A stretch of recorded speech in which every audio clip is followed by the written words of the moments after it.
Good afternoon, friends. This is Dr. Bharti Garg from the Department of Public Administration, Punjab University, Chandigarh. Today we are going to discuss the topic of ethics in public life, anti-corruption mechanism, legal and institutional framework in the country. At the end of this module, you will be able to understand the meaning of ethics, various dimensions and approaches of ethics, code of conduct for the civil servants, ministers, regulators, judges, the meaning of corruption, and various institutional mechanisms that has been set up in the country to deal with corruption like CVC, CBI, and various legal mechanisms like Prevention of Corruption Act, etc. Firstly, let us take up what is ethics. Ethics is a system of accepted beliefs and morals which guide human behavior. More specifically, it is a system based on morals. Ethics is the study of what is morally right and what is not right. The Latin origin of the word ethics is ethicus, which means character. Hence, ethics is based on moral principles which govern individual or group's behavior. It is difficult to define ethics, and different views have been associated with the very definition of ethics. Many people equate ethics with feelings, but following one's feeling may not mean that one is following ethical path. One may deviate from ethical values when following one's feelings. Some identify ethics with religion, but if ethics is equated with religion, then ethics would apply only to religious people, whereas ethics are equally acceptable and applicable to people who are atheist as equally applicable to people who are religious in nature. Further, being ethical is not the same as law, though law tries to adopt ethical principles in its formulation. For example, pre-Civil War slavery laws and apartheid laws in South Africa, they were not at all ethical in nature. So law, like feelings, can deviate from the ethical principles. Finally, being ethical is not what the society accepts individuals to do. The standards set by the society can make the entire society ethically corrupt. Nazi Germany is the best example of ethically corrupt society.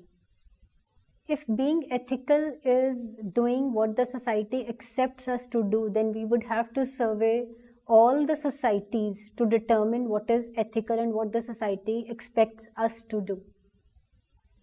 Further, lack of consensus on many issues in society makes it difficult to equate ethics with what the society accepts us to do.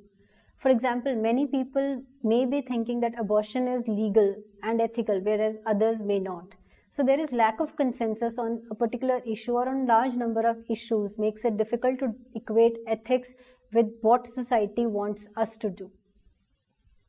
What then is ethics? Ethics refer to two things. Firstly, it refers to the moral principles that guide individuals what they should do and should not do in terms of moral values and obligations.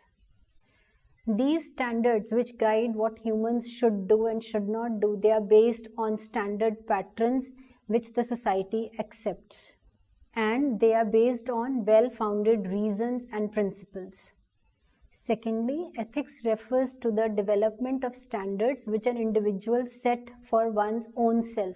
For example, what an individual himself or herself feels is what is right or wrong. For example, if a friend asks you to copy your homework, it is your ethical dilemma whether you will tell teacher or not. That you have to decide for yourself. Whenever you have to choose a decision that your action will make an impact on someone else, you face an ethical dilemma.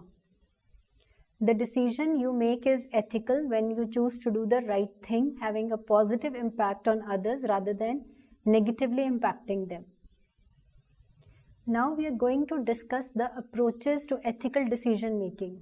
Friends, there are 5 approaches to ethical decision making. First, the utilitarian approach. Second, the rights approach. Third, the fairness and justice approach. Fourth is the goodness approach, and fifth is the virtues approach. The utilitarian approach was given by Jeremy Bentham and J.S. Mill in the 19th century. This approach helps legislatures to determine which laws are the best, as the utilitarian approach goes by the principle to determine the greatest good over the evil. The rights approach has its roots in the 18th century philosopher Immanuel Kant. He focused on individuals' right to choose for himself. The fairness and justice approach has its roots in the teachings of the philosopher Aristotle. The basic moral question in this approach is, how fair is an action? Is it treating everyone equally, or is it creating discrimination among people? The common good approach goes by the maxim that individuals' own good is associated with the community's good. The virtue approach says that the ideals for which we strive for, like courage, honesty, fidelity, transparency, they must be promoted in the society. And these virtues we must approach with all our effort and should help in the development of humanity at large.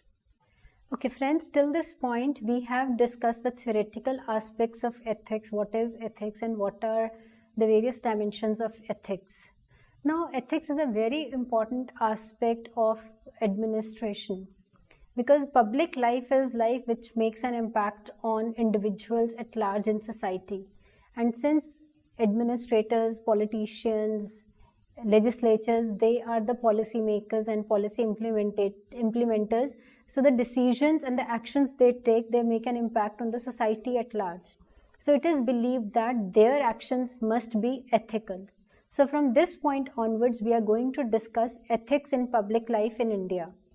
If we see what is public life is a life where the decisions of those at the helm of affairs, they are making an impact on the entire society.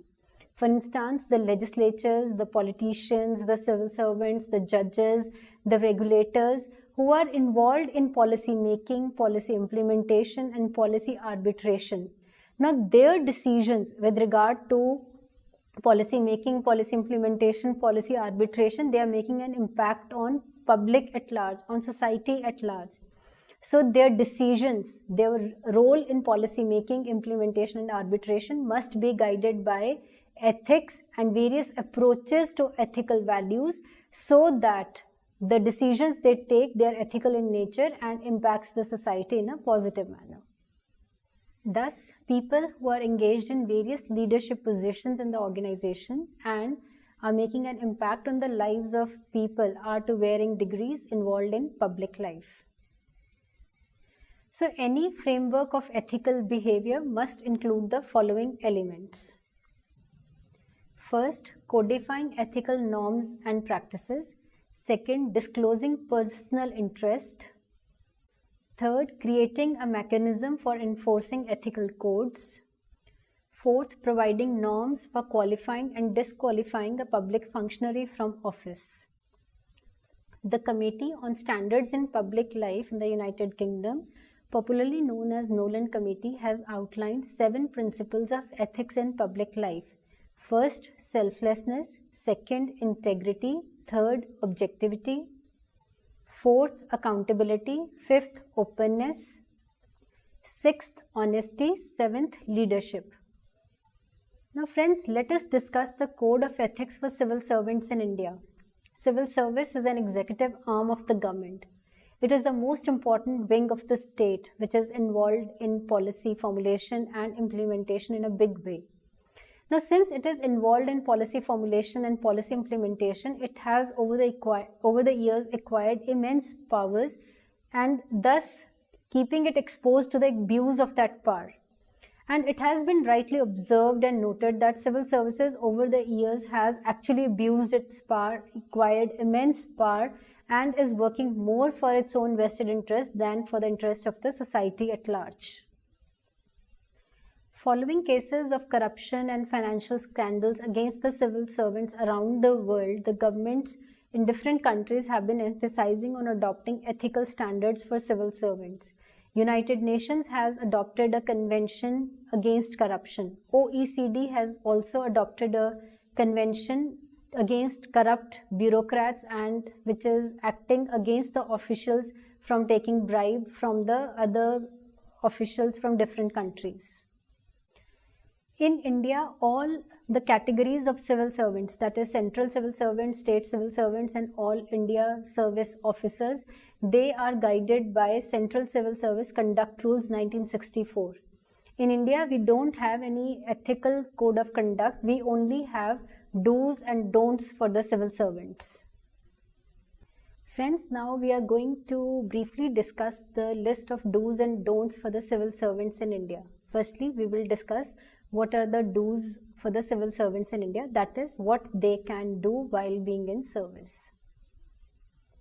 First, maintain absolute integrity at all times. Maintain absolute devotion to duty at all times. Responsible and decent behavior in private life. Independence and impartiality in public life. Render prompt service to public. Observe proper decorum during breaks.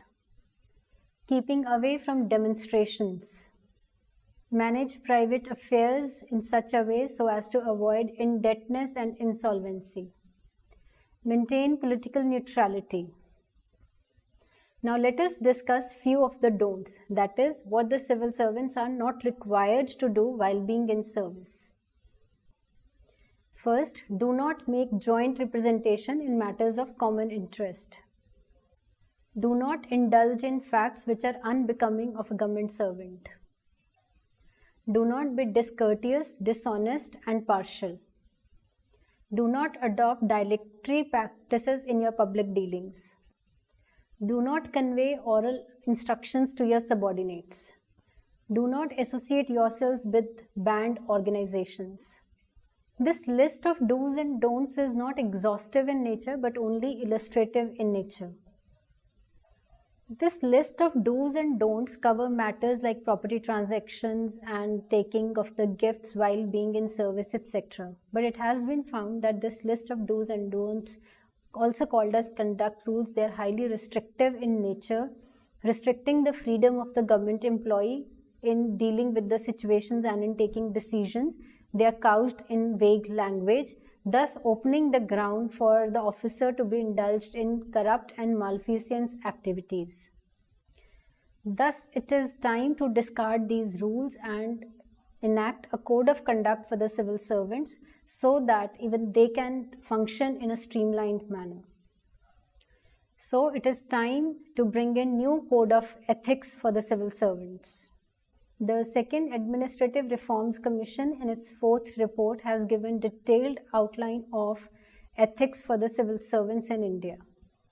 The second ARC in its recommendations has proposed that there should be detailed code of ethics for the civil servants, ministers, legislatures and judicial officers. It has recommended the creation of Lokpal and Ombudsman to deal with complaints of corruption against the civil servants. It recommended that public service values towards which all public servants should aspire should be clearly highlighted and laid down. And conflict of interest should be clearly laid down in the code of ethics. The need of the hour is to establish an effective code of ethics for the civil servants in India, and the British Code of Ethics can be a model to establish an effective code of ethics for civil servants in India also. Violation of the code of ethics should invite punishment and punitive action. There is a need to create an independent Office of Ethics Commissioner on the lines of US Ethics Commissioner to provide leadership in establishing code of ethics for the civil servants and provide leadership to establish values. Now, the next aspect with which second ARC had dealt with was ethical framework for ministers. Number of developed countries like UK, USA and Canada has prescribed code of ethics for the minister. On the similar lines, even in India, we have adopted a code of ethics for the ministers. This code of conduct relates to accepting gifts, conduct in office, while starting, opening or joining any other new business venture, disclosing the details of assets, liabilities, buying property, selling property, or taking contribution from any individual or organization either for political purpose or for personal interest, etc.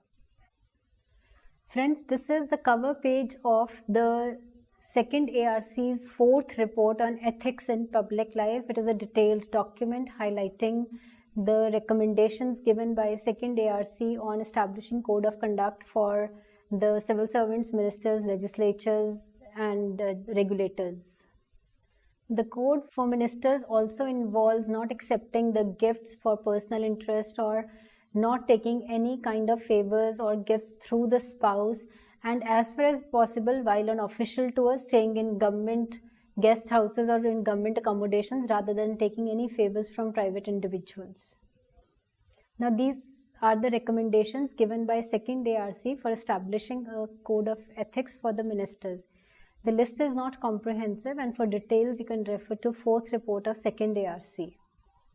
Instead of code of conduct, there should be code of ethics for the ministers to guide them how they should behave and deal while holding a public office. Ministers must keep their roles as ministers and constituency members separate. Ministers must uphold the principle of collective responsibility. Ministers must ensure that no conflict of interest arises between public office and private interest. Ministers must not use government resources for party purposes or for personal purposes. Ministers must uphold highest ethical standards. Friends, we are going to discuss the ethical framework for legislatures. Now, legislature is an important pillar in a democratic form of government. Now, since legislature comprises of the representatives of the people, so it is very important that there should be code of conduct and code of ethics for the legislatures also, because they sit in the legislature and they frame policies for the welfare of the people. Various countries of the world like Canada, USA, UK, they have adopted code of ethics for the legislatures. In India, there is a committee on code of ethics for legislatures in each house of the parliament. It oversees ethical and moral conduct of the legislatures, criminalization of politics, and the electoral process. The existing framework of the code of conduct for the members of both Lok Sabha and Rajya Sabha provides that they must maintain their conduct in a manner that public reposes trust in them. They should work diligently to discharge their duties for the common good of the public, and they must uphold the highest integrity while performing the duties and give full respect to the constitution of the country. Second ARC has also given detailed recommendations to establish code of ethics for the legislatures in India. The list here mentioned is not exhaustive. For details, refer to fourth report of second ARC. The first recommendation given by second ARC is the establishment of the Office of Ethics Commissioner to oversee the issues of ethics amongst the legislatures. In respect of states, the second ARC has recommended that there should be exhaustive list of code of ethics for the state legislatures, and ethics committees be constituted in the state assemblies. The register of members' interest should also be maintained, where the entire details of the property and assets of the ministers be laid down. Office of Ethics Commissioners should also be established in the state legislatures. The law should be amended to clearly define the office of profit so that conflict of interest can be dealt with. Next, we are going to discuss ethics for regulators. There are code of conducts for the professionals and the traders. The prescription of code of conduct for different sections of the society is generally through regulatory bodies.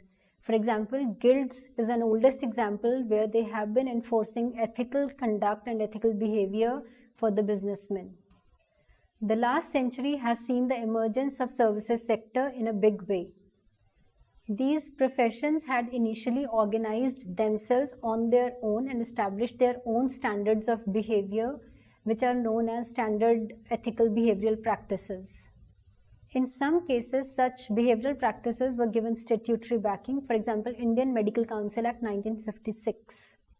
It has often been found that these new professions that have come up and are associated with the services sector are not following ethical norms and practices, and whatever ethical norms and behaviors they are following, they are lacking teeth and are not up to the mark, serving only vested interests. However, the second ARC feels that there should be ethical code of conduct for the services sector also, and detailed ethical code of conduct should be laid down for the regulators also. For details, refer to fourth report of second ARC. Now friends, we are going to discuss ethics for judiciary. Now judiciary is one of the most important pillars in a democratic society. On it rests the edifice of the entire justice system of the country. But unfortunately, even the judicial system around the world, including India, has been found to be indulging into corrupt practices. Judges, like other wings of the state, like politicians or civil servants or legislatures, are found to be involving in corrupt practices. Thus, it has become imperative that there should be ethical code of conduct for judges also. In India, we have an ethical code of conduct for judges also. First, judicial decisions to be honest. Second, parties to the dispute should be treated equally. Judge trying a case is himself on trial. Distance should be maintained from the parties to the dispute and their lawyers. Media publicity to be avoided. Participation in social functions to be avoided. The second ARC in its fourth report has given detailed recommendations on establishing ethical code of conduct for the judges. It has firstly recommended the establishment of a new law so that judges of both Supreme Court and High Courts can be brought under the legal ambit. It has been found that the internal mechanism set up by the judiciary to establish ethical standards and the impeachment procedure provided in the Constitution of India is not workable, and still, despite these mechanisms, unethical practices have crept into the judicial process. So there is a need of a new law which can establish ethical behavioral standards for the judges. The next recommendation of the second ARC is the establishment of the National Judicial Council by amending Article 124 of the Indian Constitution, which shall be involved in the appointment of the judges of the Supreme Court and High Court and having representation from legislature, executive and judiciary. The National Judicial Council will have the following members: Vice President of the country as chairperson of the council, the Chief Justice of the Supreme Court of the country, the Prime Minister of the country, Leader of Opposition in Lok Sabha and Rajya Sabha, the Law Minister of the country as its members. And in case of states, the Chief Minister of the concerned state and Chief Justice of the concerned High Court will also be included. The National Judicial Council will be authorized to lay down code of conduct for the judges, including the subordinate judiciary. The judge of the Supreme Court should be designated as the Judicial Values Commissioner. He should be assigned the task of enforcing the code of conduct for the judges, and the same holds true with regard to state high courts also. Okay friends, till this point we have seen what is ethics, what are the meaning of ethics, and what are approaches to ethical decision making, and how ethics make an impact on public life and why ethics are important in public life. We have also discussed what the Government of India has done to establish ethical code of conduct for the civil servants, ministers, legislators, judiciary officers, as well as for the regulators. And second ARC in its fourth report on ethics in public life has given detailed recommendations for establishing ethical code of conduct for ministers, civil servants, legislatures, judiciary, as well as for regulators. But despite all these initiatives, the corruption in our country is on the rise. Corruption is not just for monetary gains, it is taking any kind of favors which is also beyond monetary gains.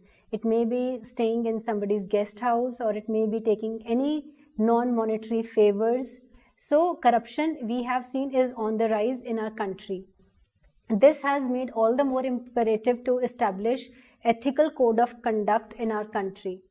Now, though it is necessary to establish ethical code of conduct in our country, we have strong institutional and legal framework in our country to deal with corruption and to establish ethical conduct of our officers. Now, the most important agencies, institutional framework in our country to deal with corruption is CBI and CVC, that is Central Bureau of Investigation and Central Vigilance Commission. CBI is the non-statutory agency which is assisting the government in dealing with the corruption and is providing help to the Central Vigilance Commission in investigating the cases of corruption against officials in public life. Central Vigilance Commission was set up in 1962 on the recommendations of Santhanam Committee, and it receives complaints directly from the citizens against corruption of public officials, and with the help of CBI it investigates cases of corruption and recommends disciplinary action against the officials. Now, apart from CBI and CVC, every state has set up its own vigilance machinery to deal with corruption of the state level officials or politicians, and recently we have also set up Lokpal to deal with corruption of highest levels of officers and politicians. Every state has also set up Lokayuks to deal with the corrupt practices of officials.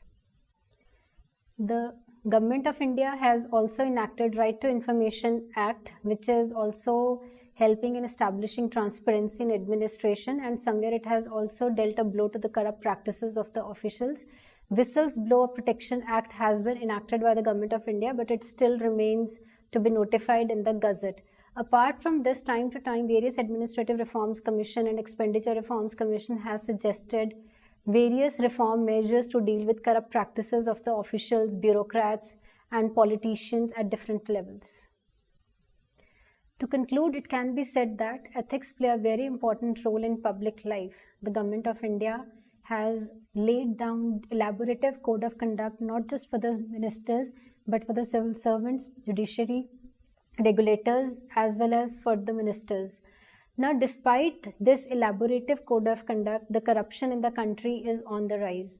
We have set up elaborative legal and institutional framework to deal with corruption, but despite that, corruption in the country is on the increase, and every now and then we have been witness to scams of crores and crores of rupees.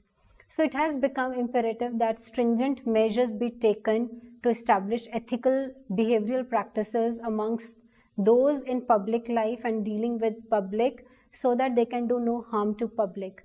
Now it is time that we should adhere to the recommendations of second ARC and establish effective code of conduct and ethical practices for those in public life.